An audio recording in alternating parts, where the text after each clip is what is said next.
Sushant Singh Rajput case की मुख्य आरोपी रिया चक्रवर्ती के साथ जेल के अंदर किस तरह के इंसिडेंट्स हुए, इसके बारे में उनके वकील सतीश मानिशिंदे ने उनके बेल होने के बाद रिपोर्ट में खुलासे किए। रिया चक्रवर्ती को जेल के अंदर न सिर्फ जलील किया गया, सीबीआई की टीम पूछताछ तो नहीं कर सकती थी क्योंकि इंट्रोगेशन एनसीबी की टीम ने 3 दिनों में कंप्लीट कर लिया था, जिसके बाद 8 सितंबर की तारीख को रिया को भाईखला जेल में कैद किया गया गिरफ्तार कर।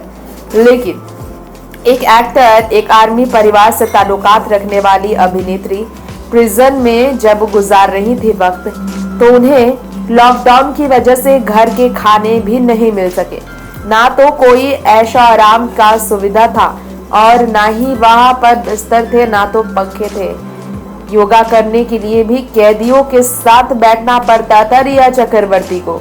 इसके अलावा कैदियों के हमले से डरी रिया ने मांग की थी सिक्योरिटी की, जिसके बाद देश की सबसे ज्यादा बड़ी क्रिमिनल रह चुकी इंद्राणी मुखर्जी के सेल के बगल वाले दूसरे सेल में रिया को शिफ्ट किया गया, जहां कैदी उन तक पहुंच न सके और साथ में सिक्योरिटी भी तैनात की गई। लेकिन इसके बावजूद रिया पर इल्जाम और विच हंट का सिलसिला भाईखला जेल के बाहर मीडिया के बीच लगातार सुनने देखने को मिला। 28 दिनों बाद जेल के बाहर आई रिया ने एक्शन लेने का फैसला लिया है।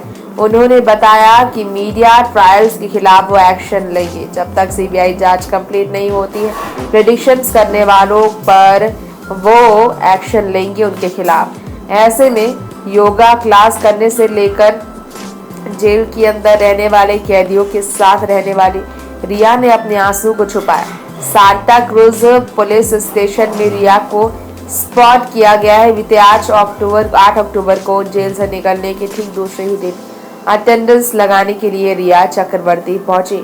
वहीं रिया के वकील सतीश मानिशिंदे की बात की जाए तो उन्होंने कहा कि प्रिजन में रिया ने ऐसे वक्त गुजारे हैं जिसके बारे में कभी भगवान से, कोई दुश्मन से भी प्रार्थना ना करेगा। ऐसे स्थिति से रिया ने जूझकर खुद को तराशा था।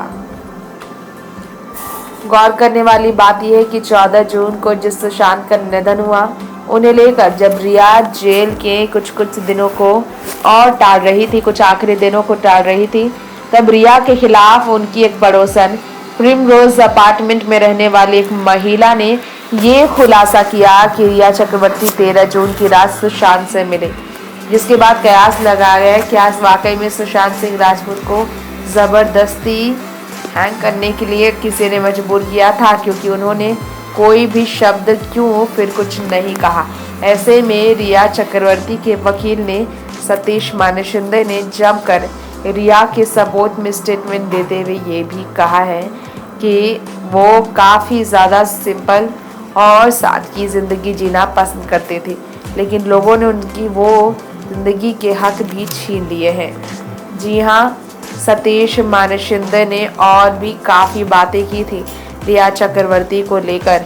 सतीश मानिशिंदे ने कहा कि लगता नहीं था कि वो बाहर आ पाएंगी। उनकी मां की हालत खराब हो रही थी, परिवार टूट रहा था, टूट कर बिखर रहा था। लेकिन खबर तो आई है कि रिया को जेल के अंदर जिस दर्द से गुजरना पड़ा, उस दर्द से रिया को एक्चुअल में बाहर निकालने के लिए जेल की एहसास को खबरें आई हैं रिया चक्रवर्ती को लेकर।